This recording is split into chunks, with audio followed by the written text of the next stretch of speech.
सृष्टि बचपन से ही दिखने में सुंदर नहीं थी, लेकिन अमीर बाप की बेटी सृष्टि पर उसकी माँ जान छिड़कती।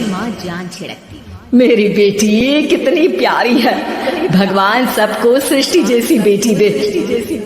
सृष्टि धीरे धीरे बड़ी होती है।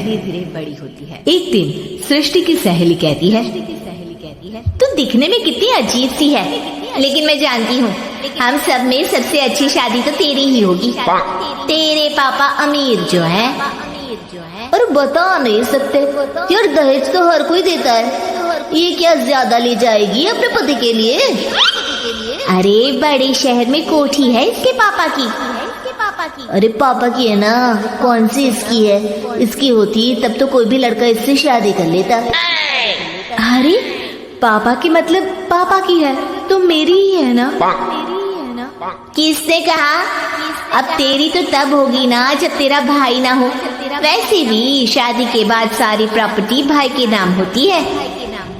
सृष्टि समझ जाती है कि उसे किसी भी हालत में माँ बाप की सारी प्रॉपर्टी को अपने नाम करना है, लेकिन कैसे?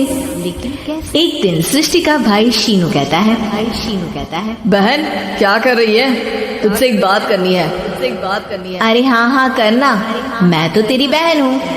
बहन मेरी लाइफ में ना एक लड़की है, बहुत अच्छी है।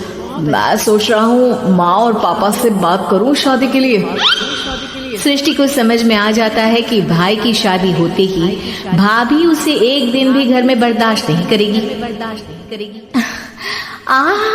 क्या बात है भाई, बताना कौन है वो?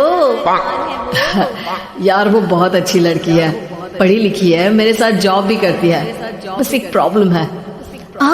प्रॉब्लम? क्या प्रॉब्लम है भाई? यार वो शादीशुदा है, लेकिन उसके पति ने उसे सिर्फ इसलिए छोड़ दिया क्योंकि उसके माँ बाप दहेज नहीं दे पाए। सृष्टि ये सुनकर न जाने क्यों खुश हो जाती है। अरे भाई तो क्या हुआ, लड़की तुझे तो पसंद है ना? शीनू को लगता है कि बहन उसे समझ रही है। वो इस बात से अनजान होता है कि उसकी बहन की मंशा पूरा घर हड़पने की है। सृष्टि अपनी माँ से कहती है, मम्मी मुझे तो बहुत चिंता है, पता है शीनू क्या कर रहा है? अरे क्या कर रहा है, वो तो काम पर जाता है और वापस घर आता है। नहीं ना माँ, वो यही तो नहीं कर रहा, बाकी सब कर रहा है। आपको पता है उससे प्यार है, और वो भी एक शादीशुदा लड़की से।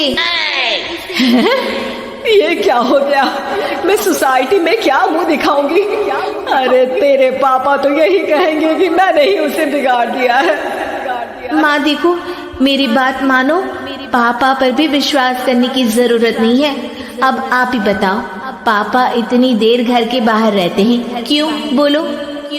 अरे बेटा वो तो नौकरी करते हैं ना। तू बहुत भोली है माँ, पापा का ऑफिस तो 7 बजे खत्म हो जाता है, लेकिन देखो कितनी देर से आते हैं। अरे नहीं बेटा, ऐसी कोई बात नहीं है। सृष्टि माँ को एक औरत से बात करते पिता की फोटो दिखाती है।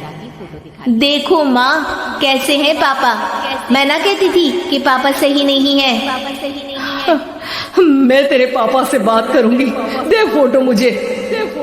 ओ माँ, वो तो डिलीट हो गई। लेकिन चल, तूने तो देख लिया ना, पापा से बाद में बात कर लेना, और हाँ मेरा नाम बिल्कुल मत लेना। हाँ माँ। अब क्या था, सृष्टि के माँ और पिता के बीच झगड़ा होना शुरू हो जाता है। सृष्टि के मन में क्या चल रहा था कोई नहीं जानता था। एक दिन माँ, सृष्टि के लिए एक लड़का देखा है, वो लोग शाम को उसे देखने आने वाले हैं। और हाँ माँ, एक खुशखबरी, मैं और पापा मिलकर एक नया बिजनेस ट्राई कर रहे हैं। शाम को लड़का आता है, सांवले रंग का। सृष्टि को तो बिल्कुल भी पसंद नहीं आता। लड़की की माँ कहती है, लड़की का चेहरा तो कोई खास नहीं, लेकिन अगर मेरे बेटे को आप लोग सेटल कर दें तो मैं उसकी शादी आपकी बेटी से करवा दूं। सृष्टि को लड़का बिल्कुल पसंद नहीं था। उसे भाई पर गुस्सा आ जाता है। लड़के वालों के जाने के बाद कहती है, माँ देखा शीनू मेरे लिए कैसा लड़का लेकर आया, न दिखाने लायक न सुनने लायक, सेटल भी नहीं, वो भी हम करे। अरे माँ, मैं जानती हूँ ये मेरी शादी किसी भी घर में क्यों करवाना चाहता है।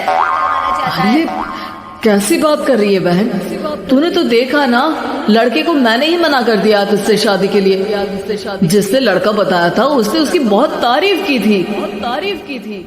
बात आई गई हो जाती है, लेकिन सृष्टि का मन शांत नहीं होता। क्या करूँ, कुछ समझ में नहीं आ रहा।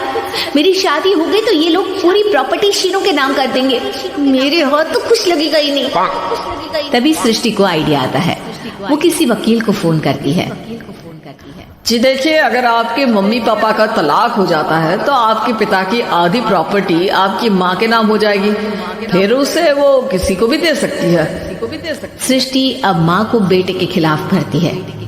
माँ, शीनू पर नजर रखा करो। वो जिस लड़की के प्यार में है ना, वो शादीशुदा है। यहाँ आएगी, सारा पैसा, रुपया, जमीन, जायदाद सब भड़क लेगी। पापा का भी हाल तुमसे छुपा नहीं है। ऐसा ना हो कि मैं और आप एक दिन सड़क पर भीख मांगे। हे भगवान, मैं तो जीते जी मर जाऊंगी अगर ऐसा हो गया तो। ऐसा हो गया नहीं माँ, ऐसा ही होगा। अभी समय है, आगे का सोच लो। मैं तो कहती हूँ पापा से आधी प्रॉपर्टी लेकर अलग हो जाओ। पापा की आधी प्रॉपर्टी भी हम लोगों को अगर मिल जाती है ना, तो अगले 7 जन्म सफल समझो।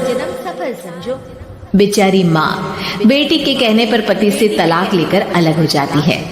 सृष्टि अब पैसों से गाड़ी और अपने दूसरे महंगे शौक पूरे करने लगी। उसके दोस्त भी उसके पैसे इस्तेमाल करते। सृष्टि, कल तुम कहाँ थी? मैं सारा दिन घर पर अकेली थी। तो मैं क्या करूं? मैंने ठेका तो नहीं लिया है ना तुम्हें संभालेगा।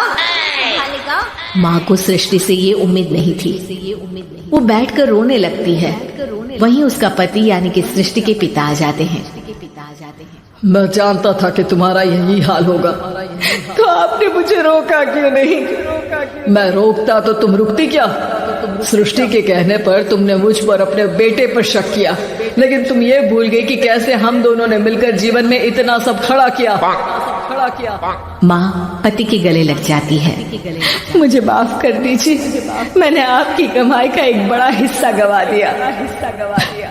कोई बात नहीं, तुम साथ हो तो मैं ऐसी 7 प्रॉपर्टी खड़ी कर दूंगा।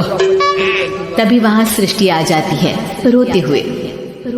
माँ, मयंक ने मुझे छोड़ दिया। वो बोल रहा था जब तक मेरे पास पैसे थे तब तक ही वो मेरे साथ था,